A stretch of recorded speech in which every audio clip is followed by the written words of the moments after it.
Hi, Jamie. Hey, Kevin, how's it going? Well, Let me see if I can hear you yet. Try that again. can you hear me now? I can hear you now. Sounds great. Perfect. So just to give you a quick update, given that we're just after work, I don't know if we're going to get a ton of attendance, but we're going to share this tomorrow as well with the whole community. So hopefully we'll get a good number of people tonight, but we'll get a lot more tomorrow as well. Okay, got it.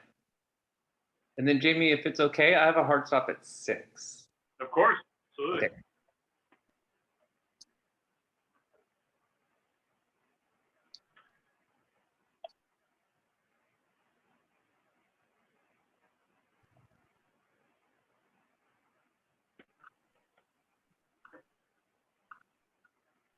Hey, James.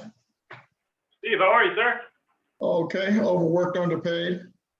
I'm telling you, man, that's how I feel. Hey, Kevin. Hi, how are you? Terrible. Terrible. I heard. It sounds terrible. You think we're going to survive this blip? I mean, our country. I think we have Sorry, to. go ahead. Steve? Go ahead. You talk about the blip in the market? No, no, the market's the easiest part. I mean, the contentious nature of how we're living, it just boggles my mind that we've gone so far back. Sadly, we all have to get off social media. Yeah, I agree. Yeah. All social media driven. Well, we're back to tribes. Yep. Yeah, it's very sad. Kevin's going to bring us together. Say again? I said, Kevin's going to bring us together.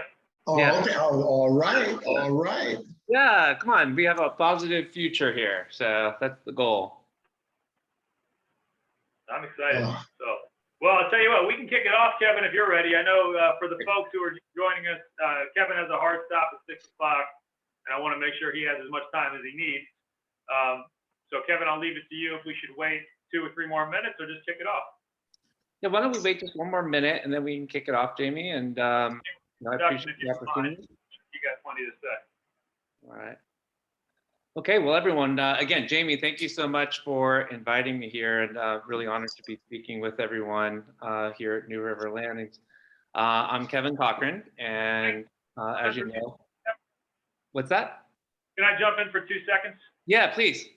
I want to just tell everybody a little bit about you and our community. So one of the things that I think, it's been a few years, and I know we've had a lot of new buyers in the building since we had the issue with the 15-story homeless housing, micro-unit housing 2 blocks away. But Kevin was incredible as a partner on that issue. We actually just have a half dozen people joining us now, so I'm going to reiterate these points. But Kevin was incredible on, helping us get good information about what that development really was, come to a thoughtful conclusion about what the project's true intention was. Because in the beginning, it sounded like maybe it was a good thing. And then we started to figure out the details of it. And Kevin was literally in our building, and he was mapping out with painter's tape on the floor of our lobby dimensions of the property and demonstrating how, this wasn't ADA compliant. There were a whole host of issues with it. So he really opened our eyes as to, if this thing had a chance to be successful or not, and gave us the firepower we needed to say, look, this is a bad project and the city should oppose it, and here's why. And it wasn't, it was as thoughtful and as good work as I've ever seen, and it really did protect our community, both real estate values, the comfort of your home, the safety, and everything else, and also, the homeless people who would have been taken advantage of, in my opinion, in that facility. In addition to that, you guys will remember a couple Christmases ago, we had what was, I think, the worst environmental disaster in Florida history. There was something like 200 million gallons of raw sewage pouring into, what are we calling Schitt's Creek these days? Not the NuRiver, but it's. And, Kevin was literally out there doing bacteria tests of the water and reporting it and trying to say we need to hire Miami water keepers to keep our waterways safe for swimming, for activities, for boating. And, in addition to that, obviously the sewer system relates to the drinking water system, and Kevin's worked on that. So this guy has just volunteered his time to be on top of everything, and he has literally helped NuRiver Landing immensely. So I'm incredibly grateful for it, Kevin. And when you said you were running for office, I was like, dude, I mean, who could be better? So I appreciate you taking the time to talk to us. And with that, as some background on why Kevin is a friend of NuRiver, by all means, tell us about your campaign and yourself. Great. Well, thank you so much for that kind introduction, Jamie. Couldn't be more honored. So, yeah, I'm Kevin Cochrane, and candidate for District 4 Commission. And just a little bit about me. I'm not a politician. My only goal is to be a servant to the community that I love. And that commitment started, as Jamie noted, many, many years ago when I grew gravely concerned about some of the issues that we're facing with overdevelopment and with protection of, our waterways. And we'll talk about that a little bit more in a bit. Who I really am is I'm just a local runner. So I belong to like 5 different running clubs. I run by NuRiver Landing like once or twice a week. You'll typically see me on Tuesdays, for example. And the benefit of running is you see a lot of things from a different perspective, and you meet a lot of people from all around our district, all around our city, and you get to see different perspectives on things. And as a result of running, one of the things I've become very gravely concerned about is, listening to people's voices around our district on the critical issues that they're seeing that are impacting our quality of life. And that's really what I'm running for. I think Jamie noted the AHF project. That's a classic example where, residents were being told one thing, but when you dug into the details of the project and its implications, the story is very, very different. For that particular project, in addition to, massive issues with irregularities in zoning and, compliance with state building codes, the most important thing was what it purported to do, which is to address and solve our homeless problem. It was going to do the exact opposite.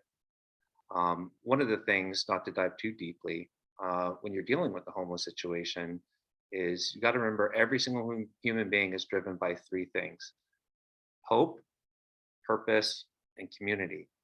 If you take away any one of those 3 things, someone is unhappy. If you take away 2 of those things, someone is at risk. If you take away all 3 of those things, a person is lost. And so to truly solve our homeless situation, we need to give back hope, purpose, and a sense of community. And we're housing all of our homeless into one massive tenement where they would not have a quality of life, where they would be living in substandard housing, is a recipe for eliminating hope and making these people who I've walked around the town interviewing them and trying to get to the source of the problem, they always feel taken advantage of. And you'll only make them feel worse, and you'll ruin any chance to rehabilitate them and get them back on a proper course of life. Now, there's many, many ways, and we just did an event 2 weeks ago to talk about it. We have wonderful programs here in Broward County to find affordable housing, to get homeless shelter, and to get them wraparound care, and to do so in quality housing that's embedded in the neighborhood. So you don't have one concentrated place where everyone's living, and that essentially becomes a place that everyone looks to and says, oh, that's that tenement over there. So if you're able to actually properly fund some of and enhance the existing programs that we have, you can actually get people off the street, you can get them into shelter, a place where they actually enjoy to be and want to be, get them the care and services that they need, and then you can give them a sense of purpose. And there are very unique ways that you can give someone a sense of purpose. For example, we could actually provide for a civics work program to expand our Green Year Routine program so that the homeless can actually be given a job, $15 an hour, helping to clean up our city and start building a resume and start getting proper references so they can get on the path to getting a real career. And then also just by being a member of a community and actually not being locked up in a tenement, but being embedded in our different neighborhoods, working to improve the quality of the neighborhoods, they can meet their neighbors, they can say hi, and they can actually feel like they belong. So, I don't want to rattle on the homeless situation because it's a very important topic and it really needs a lot of members of the community to raise their voice and, um, you know, generate ideas for how we can solve it. But it's one of the many issues that I seek to solve and bring us all together so we can finally address it in a way that enhances our quality of life and actually saves people from dying in the street. In many respects, I really do believe we've lost our moral compass, that we actually tolerate seeing people that are literally dying and allowing them to die right in front of us on the street. And I think as a city, we can be more compassionate, we can be more caring, but we can also show tough love and we can actually help them and get them on a better path. But I think part of it comes down to having to listen to the needs of everyday people in every one of our neighborhoods. As a candidate, I am not funded by a developer. I'm not funded by their lobbyists. I'm not funded by all the realtors in town. I'm just a civic activist. My campaign is 100% self-funded. Well, 99.95% self-funded. Someone did give me like $100 check. And I'm doing that because I just want to give back to the city that I love, and I want to invest in our community. And I actually want to give everyday people the same power and the same voice that others typically have in city elections because they're the ones that write the checks for the candidates. Now, as Jamie noted, another good example of listening to the community is with the Rio Vista with the Rio Vista sewer break. People had grave concerns. What does this mean for the quality and health of our waters?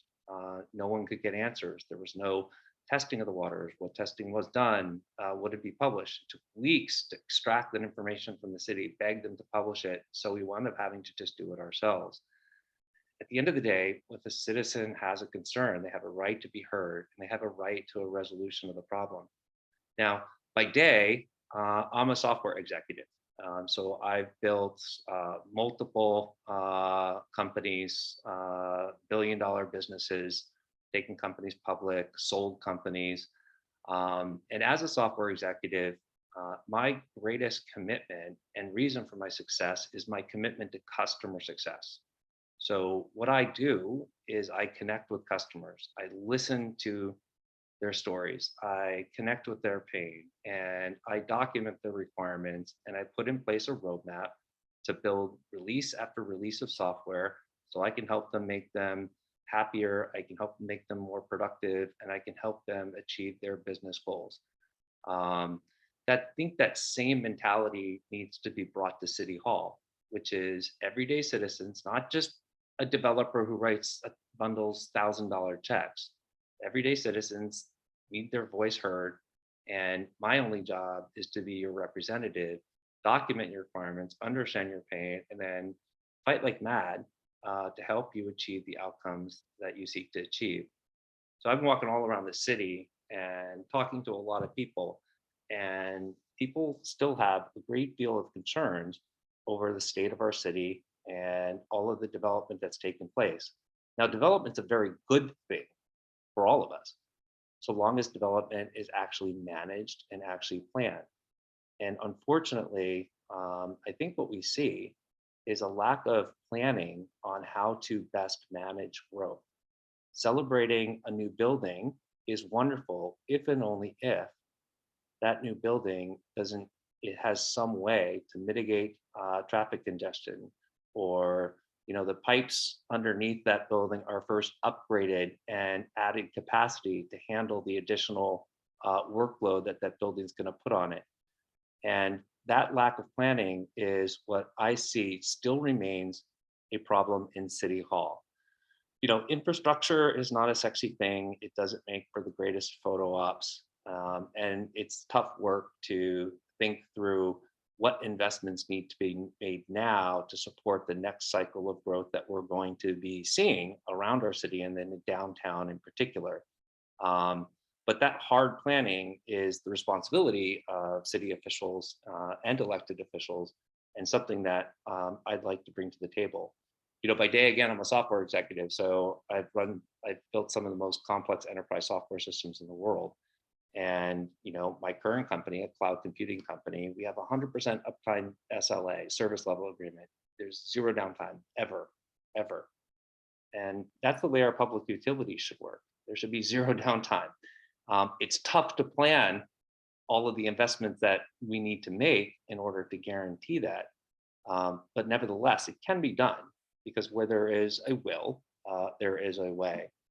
So my commitment is to just be your representative, hear your voice. As Jamie noted, you know, I heard the voice of, you know, Jamie, Melinda, Jill Yanis, the people at Villa Tuscany, the people at Rio Vista. We fought like heck to educate people and bring awareness on the challenges that the AHF microhousing project would have for the homeless and for the surrounding neighborhoods. And ultimately, when given the right access to the right information, people make the right choices. And the right choice wound up being, in this particular case, to block that project and prevent it from coming to pass. So too, we have so many more issues we need to educate people on. People should be aware of, you know, the things that our city needs to invest in to make it the greatest place that you could ever want to live, which of course it already is, we all know that, but nevertheless, we could make it better. So that's a little bit about me. And, you know, Jamie, maybe I could open it up for any questions that people may have. That sounds great. So if you guys want to use the raise your hand icon in the Zoom, and we can call on you one by one. Kevin, I'm going to make you a co-host so you can call on people as well if you see something I don't. Okay, great.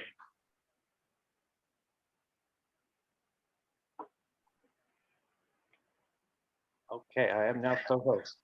Any questions? Stephen, I would love to hear your question. What questions do you have, Stephen? No, just an observation. I'm on the board of Hope South Florida. Yeah. But like you, I agreed, and I've had a little research done on the whole homeless housing program. And agree with you that it was inappropriate. And given the notion that they're building a federal court a block or two away would have really made this side congested. Yeah. But I guess I want to say more like an acknowledgement. The notion of, I would love to see you make a general commitment where possible, if elected, that maybe once or twice a year you would come back and do an exchange with the folks here at NuRiver Landing in terms of current issues, because you're right, there are a whole host of challenges. And as we begin to overdevelop on our side of the river with cranes up every 15 feet, it would be nice to know that at some point on a regular basis, or even if it's just an annual basis, we can get a chance to have a skull session and talk to you about some of the challenges that we see over here. I can very easily make that commitment. If there's one thing I like to do is I like to have focus groups. That's how I built my career when I was 22, is just get in front of customers and have a focus group. And, you know, one of the commitments that I'd like to also make to you is that every neighborhood should have a roadmap of all of the development projects that are coming down the pike over the next 6 months. So everyone is aware, oh, these are, like, you'll see something in the Sun Sentinel, this building approved, that building approved. But what each neighborhood needs to see is, like, here's the comprehensive roadmap for what development is coming. So people can have an opportunity to, you know, accept it or dig into certain projects that they don't like and, find out, how to act up. Now, right now, it's nearly impossible to find that roadmap. For example, you can't even get the information from the city. They don't publish it, of all of the projects that are coming downtown and all of the new units that are coming. They don't publish it. It's something that is handled by the Downtown Development Authority, but the Downtown Development Authority refuses to release it and claims that they no longer publish it. So I think that's really weird. I think we all have a right to know that, so we can all have a collective voice. Also, neighborhood by neighborhood plan for comprehensive infrastructure improvements, including complete rebuild and capacity increase on all sewer lines, all water mains, all stormwater drains, etc. Like, everyone should be able to see the master plan, neighborhood by neighborhood, of the next 10 years of investment to support the next 30 years of population growth. Like, I just think that, like, in my business, I have to present plans, annual plans, 3-year roadmaps, married to financial investments that, our private equity backers or venture capital backers are making. Well, we should bring that same mentality to the city. Your tax dollars are getting invested in, capital improvement funds, general funds, and as a result of you funding the city should come back and said, here's the comprehensive plan for how we're going to invest to improve the quality of life of your neighborhood. Here's the developments that are coming. Here are the infrastructure improvements that are coming. It's a little bit of a different mentality, but I think it's a necessary one. And I think people will appreciate being educated and having access to that information so they can have a voice. So that is a super easy commitment for me to make. I will definitely come back. There's no question. Okay. And God bless you for your work on the homeless. And I'd like to maybe have another conversation with you about that, because as part of my commitment, I want to have a commitment to zero homelessness within 2 years. Wow. We can do it. Now, there's always going to be people coming on the streets, but the trick is you can't leave them on the streets. You gotta cycle them off the street within 2 weeks. 2 weeks needs to be the limit, because if someone's on the streets for more than 2 weeks, that's when they really get lost. The sooner you get them into shelter, the sooner that you get them care. Because remember, these people have trauma. They're on the streets because of some trauma, right? So you've got to help understand how to give them that safety and help them work through whatever trauma they have that results in them having some alcohol problem or drug addiction problem. Those are all symptoms of some underlying trauma. So you got to get them off the street so that this trauma stops, right? Yeah. And you give them care, right? And it first starts with mental health care, because someone needs to listen to them, and they need an opportunity to talk and be heard and treated like with regular human dignity. I'm very passionate about this topic. And I can't stand to see people dying in our streets. We are so better than that. I agree. Thank you. Thank you. Anyone else? Well, if they're not going to talk, Kevin, I know you got a hard stop at 6 p.m., but I do have a question for you that I'll try to keep quick. Yes. So we've had the issue with our drinking water. It's still somewhat of a yellowish color. Yeah. I know that's a really challenging problem that'll take years to solve, but any thoughts on that? 100%. The problem should have never come to pass, first and foremost. So right now, the city has kicked the can down the road, trying to explore a public-private partnership for full rebuild of Five Ash, our main drinking water treatment center, right, for drinking water.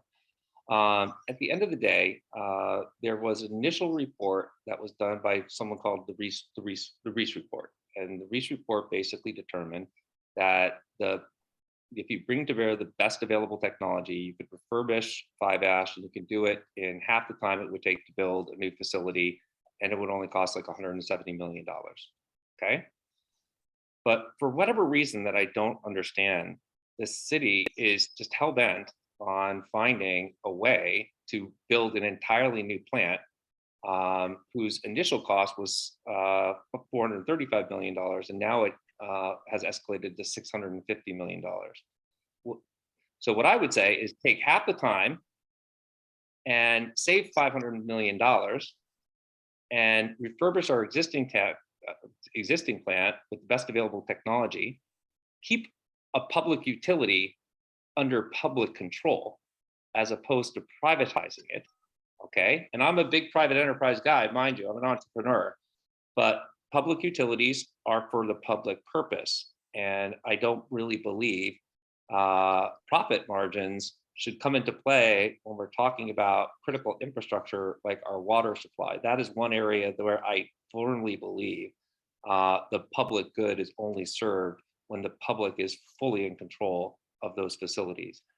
And save $500 million.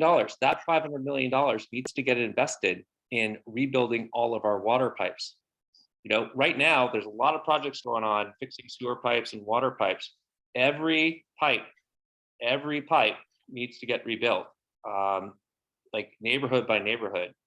Right now, what the city's doing, all of those projects that you're seeing, is as a result of something called the consent decree, which is after the Rio Vista main break, and then later after the George English break, the state stepped in and came down hard on the city and ordered the city to do a variety of improvements. Every single project that you see is mandated by the state and overseen by the state. So the city wasn't going to naturally accelerate those projects. They were forced by the state. Why were they forced by the state? Well, there was one significant reason why beyond the actual magnitude of the sewer breaks. Back after the George English break, I actually built a petition, you can see it online, to demand that the city put a pause on growth until they figured out a way to rebuild the sewage infrastructure to accommodate the existing build out that was currently underway. So over 15,000 people across our city signed that. And what was interesting is the city would not accept the petition. They essentially ignored it. No emails returned, nothing. They wanted nothing to do with the petition. So instead, what I did was I took that petition and I sent it to the Florida Department of Environmental Protection.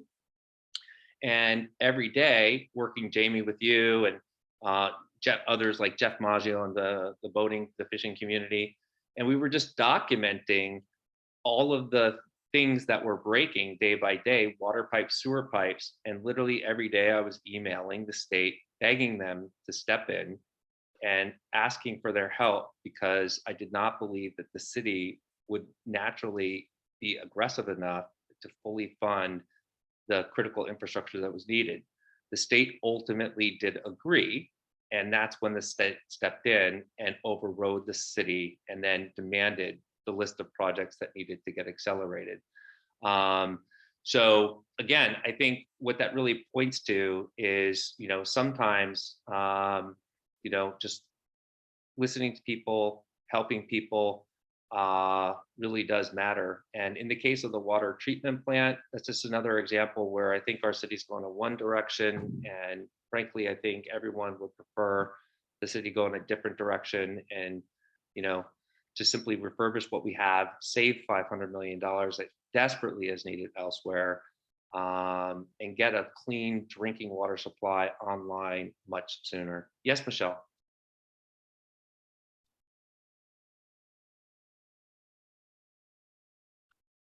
Michelle? Can you hear me now? Yes, I can. Okay, I'm sorry. I just wanted to commend you. I was a participant in your walks when we were trying to get a better situation for the homeless. And you were very, very informative. And for all the people who showed up every week, you had information, you had diagrams, you had things that we could visually see in terms of realizing how horrible this facility was going to be for human beings. And I appreciated that very much. I thought you were really effective as a leader for that. So I definitely support you just based on that experience alone, which was not short. It took a long while. Yeah. And and you were also very sensitive about the needs of the people. So thank you. And sorry, Well, I had a hard time getting it to work. yeah. Well, thank you so much. And yeah, and I just believe that we should take that approach with every major issue our city's, facing, like even this water treatment plant. Like, let's give people the information, like let's educate them. And then after people get educated and really understand the issue, then listen to what they think of what the solution should be. I just feel like um, you know, people need to be able to get involved, because when you share information with people and they are able to form opinions, and I just think that's the right approach for all the challenges we're facing. I mean, it's like, hey, we all live here together. We should all do this together and work together to find a way to make our homes an even better place to live. So thank you so much for that, Michelle. I really do appreciate that. And Well, your visuals cut through any misunderstanding. Seeing space marked off as to how big the rooms would be and how many people would be in, it was horrifying. it was horrifying. I mean, it was worse than a jail cell. So for everyone who wasn't there, so it's like half the size an average hotel room here in Fort Lauderdale. So even when you open the door, it would block off access to the entire area where you would have to wash dishes and actually put your dinner plate. So you're like, if you open the door, suddenly your entire kitchen is inaccessible, because the kitchen's only like this long, and half of it is a substandard sink that doesn't meet code, and the other half is barely big enough to hold a dinner plate. But if you open the door, It was terrifying. it was crazy. I mean, it was really it was shockingly bad. Like shockingly bad. And could you imagine anyone coming off the street and then they're like, oh, I finally have hope, and then they get put in a place like that and they're like, oh, you put me in jail? I mean, would have been terrible on so many levels. Let's get them real homes in real neighborhoods with real neighbors, and then help them find a real purpose and get them on the road to recovery, because that's just what we should do, right? It's just the right thing. And unfortunately, I really do need to go now. I do have a hard stop at 6, but it was a pleasure to talk with you all. Thank you very much. Thank you so much. Thank you so much, Thank you James. very much. Stephen. Take care all. Bye-bye. Thank you. And I want to email me, you can send it to this campaign and get it answered. And I will distribute this video tomorrow so everyone can watch anything they missed. Apologies, Kevin obviously had a hard stop at 6 o'clock, so he had to leave abruptly. But thank you all for attending. And in 30 minutes for the board meeting, we're basically just going to be approving minutes. And there might be one other item on there. I think the elevator thing isn't going to happen today, just for everyone's information. But like I said, use this link, and then the election will be at 7 on a different link. Thanks, Jamie. Thank you, Steve. And good luck, sir. Thank you, my brother.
All right, just so everyone who's waiting is aware, we are just waiting on a third board member for a quorum. I'm going to reach out to everybody and see if we can get it.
Sorry, everybody, we still do not have a quorum. I'm just texting everyone as we speak.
All right, everybody.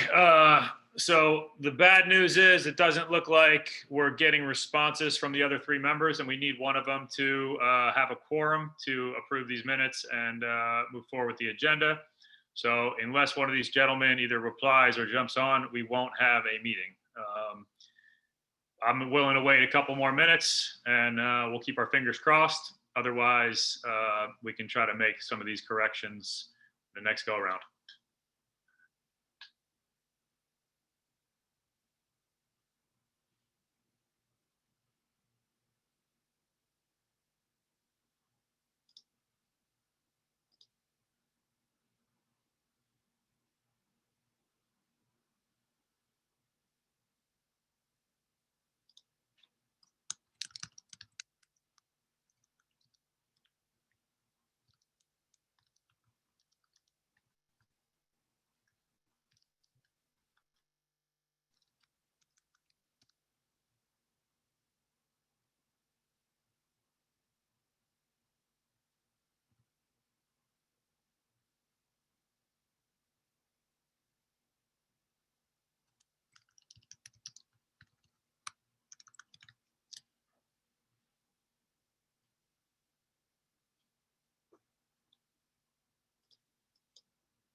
And just one more note for those listening, the next meeting is on a different Zoom link. So we will have to switch over. So if we don't get another board member here by 6:45 p.m., which is 3.5 minutes, I will, oh, here we go. We might have one.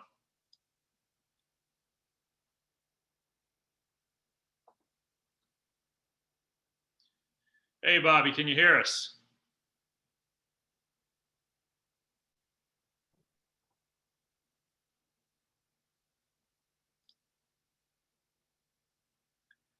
Hey, Bobby, can you hear us? Yes, and it takes a little process because they have to take the envelope out of the envelope. Because it's a closed valve, well, you don't know what it is, but the outside envelope, they have to mark down what unit it's from, to make sure that they can't mark. Hey, Bobby, your audio is on. And then they take them out of that, and they take the envelope. that's It's inside not the envelope. Bobby. Oh, this is it. This is just Karen. Okay, I thought I heard Bobby in the background there. Bobby, are you there? He said he's working at his desk. Okay. Ugh. Is he going to join the meeting? Are you gonna join the meeting? No. I'm busy, I'm on the phone. We're trying to approve minutes as we're leaving the board, so he's declining to participate.